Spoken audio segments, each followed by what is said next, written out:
Mesdames et messieurs, vous suivez toujours votre émission Le Grand Soir. Nous abordons maintenant la deuxième manche consacrée à ce programme de tous les soirs.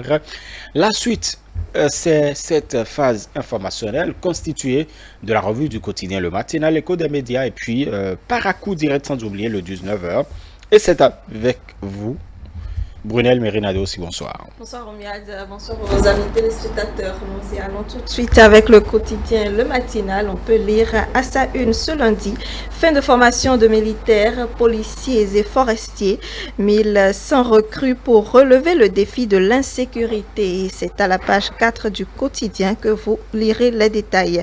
Paiement des créances de l'État à l'égard des micro, petites et moyennes entreprises. Les diligences du Trésor pour la concrétisation de la mesure. Le ministre Modeste Kérékou dit que c'est une décision qui va favoriser la création d'emplois. Un article à lire à la page 11 du quotidien. Arabie Saoudite, le Hajj 2021 interdit aux étrangers. La page 6 vous renseignera davantage. Présidentielle de 2021, la HAC évalue la campagne médiatique et c'est à la page 9 que vous pourrez le retrouver. Et puis nous finissons avec l'identification sur inclusif et durable des personnes physiques. Le réseau des maires s'approprie le projet ouvrier. Vous aurez l'article à la page 5 du journal. Voilà donc pour le quotidien Le Matinal. Nous poursuivons cette émission avec Écho des médias.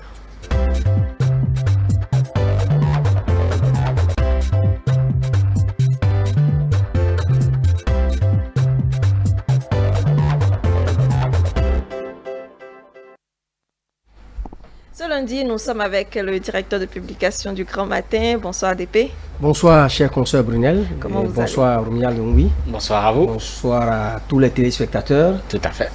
Ils sont bien nombreux. Ils sont bien nombreux, absolument. Alors, aujourd'hui, vous nous parlez de la polémique autour de la flambée des prix des denrées de première nécessité au Bénin et Wilfried Hungwechi qui indique que les mesures immédiates et responsables du gouvernement seront prises. Tout à fait, parce que depuis quelques semaines, on en parle.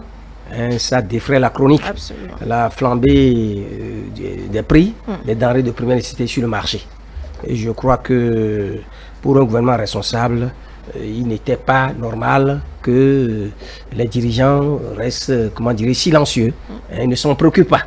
Et c'est de manière, n'est-ce pas, très prompte qu'ils ont pris les mesures qui s'imposent, contrairement à toutes les informations qui ont commencé par circuler. Vous savez que nous sommes dans un pays où la population en majorité est analphabète, et de temps en temps, ce que fait le gouvernement, s'il y a des situations du genre, il faut rapidement aller rencontrer les populations. D'ailleurs, le secrétaire général adjoint du gouvernement l'a si bien fait, porte-parole du gouvernement l'a si bien fait, parce que certains ont très tôt voulu rendre responsable le gouvernement pour dire voilà un second mandat qui commence avec des difficultés, des problèmes, avec des produits qui coûtent cher sur le marché. Ce n'est pas la vérité.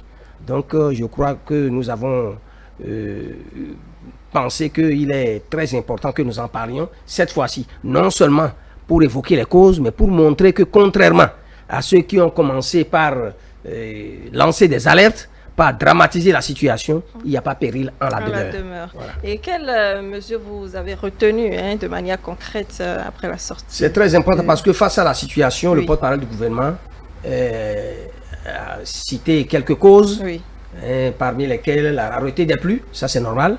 Et d'ailleurs, le Bénin ne constitue pas une exception. Il ne faut pas qu'on en parle comme si c'est le Bénin seul qui vit ce malheur-là. Le phénomène est un peu général, la situation. Je crois que les pays de la sous-région la vivent actuellement. Et chaque pays est en train de mener des démarches. Vous savez que le Béninois pensera d'abord à lui plutôt que de voir ce qui se passe ailleurs. C'est normal. Donc l'une des causes, c'est la rareté des pluies. Et puis ensuite, l'exportation incontrôlée de ces produits-là. Vous savez que dans ces situations, les producteurs pensent que c'est une occasion pour faire beaucoup de profit, alors qu'il y a de nouvelles donnes.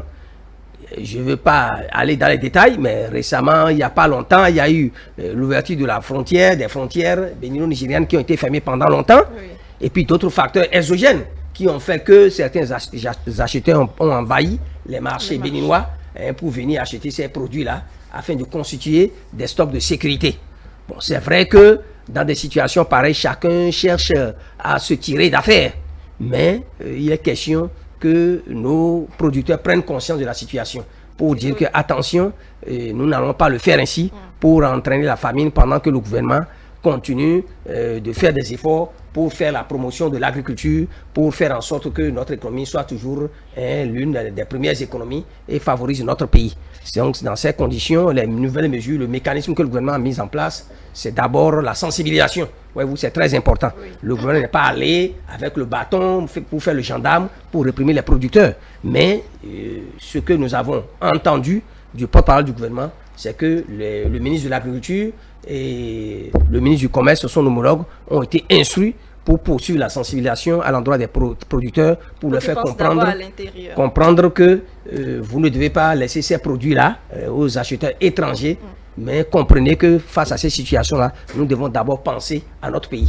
Et ensuite, le gouvernement envisage d'autres mesures, n'est-ce pas, pour relancer l'augmentation de la production et pour permettre qu'il y ait assez de produits sur le marché pour répondre aux besoins des producteurs et pour faire en sorte que les prix puissent chuter et que, bon, à la longue également, nous puissions penser à l'exportation.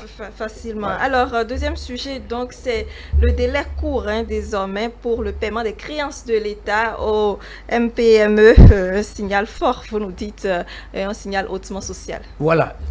Un signal fort du mandat hautement social, parce que je veux le dire, quand le président Talon le dit, il le fait.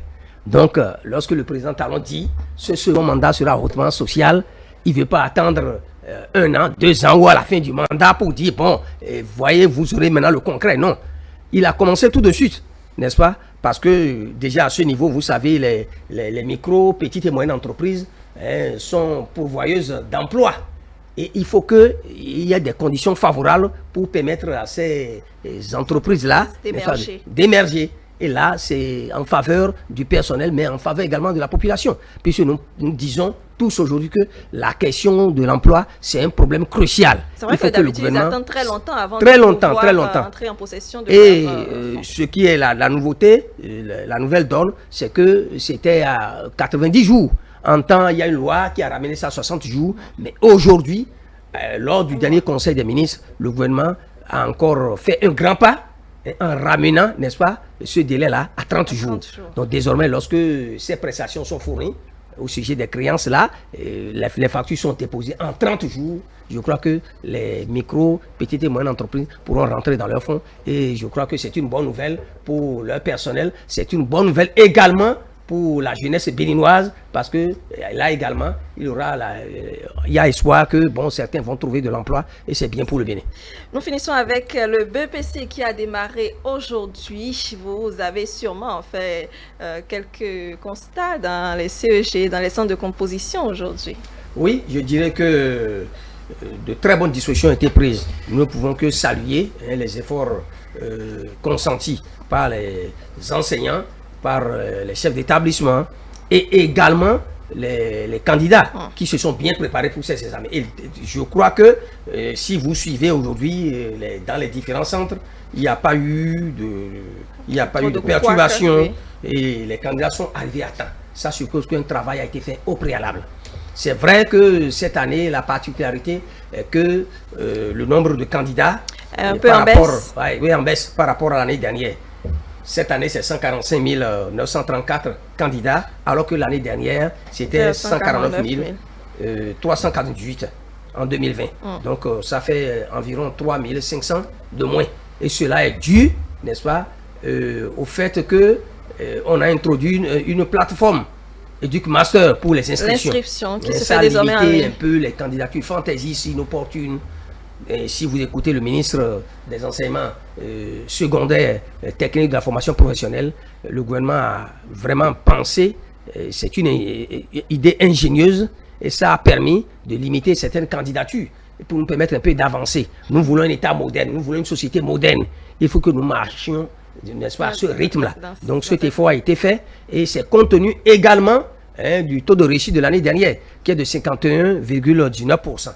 Tout cela a eu des influences sur les inscrits. Donc je crois que c'est une très bonne innovation. Est-ce que vous savez que le plus jeune candidat aujourd'hui, il a 10 ans? Il a 10 ans. Et le plus âgé, c'est 59 ans. 59 ans. Bon, on pourrait dire que celui n'a pas de limite. Celui qui a quand même 10 ans aujourd'hui, il a échappé à Educ Master parce que, vous savez, on a eu quelques difficultés avec celui qui avait 11 ans, vous vous souvenez? Tout à fait, tout à fait. Pour le bac. Tout à fait. Donc, bon, 10 ans pour le BPC, bon, voilà. Bon, c'est vrai que l'âge, vraiment, bon, ça nous fait réfléchir.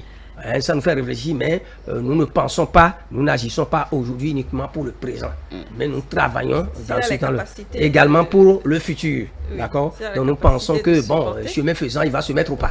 Voilà. On suppose. Merci beaucoup, DP, pour votre disponibilité. C'est moi. C'est un plaisir de vous avoir toujours sur nos plateaux. Nous allons vous laisser partir à votre rédaction et nous poursuivons avec Paracou Direct.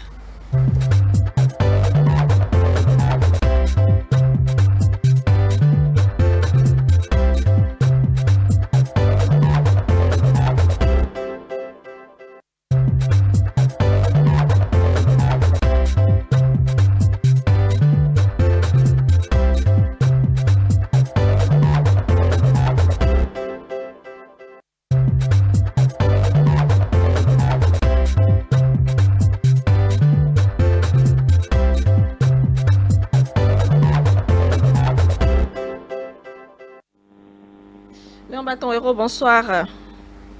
Bonsoir Venel Mérina aussi. Bonsoir Léon, vous me recevez? Bonsoir à tous les téléspectateurs. Très bien. Alors, nous continuons avec vous, toujours en parlant du BEPC qui est également effectif à Paracou.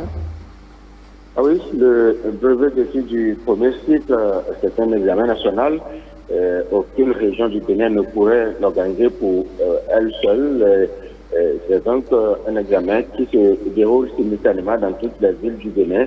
Et ici aussi, dans le Borgou, ce matin déjà, le brevet d'études du premier cycle a démarré comme partout ailleurs. Et à Paracou plus particulièrement, parce que nous autres sommes restés à Paracou, alors que le lancement officiel dans le département a été fait à Ndali. Nous avons fait le tour de quelques centres ici dans notre commune, dans notre ville.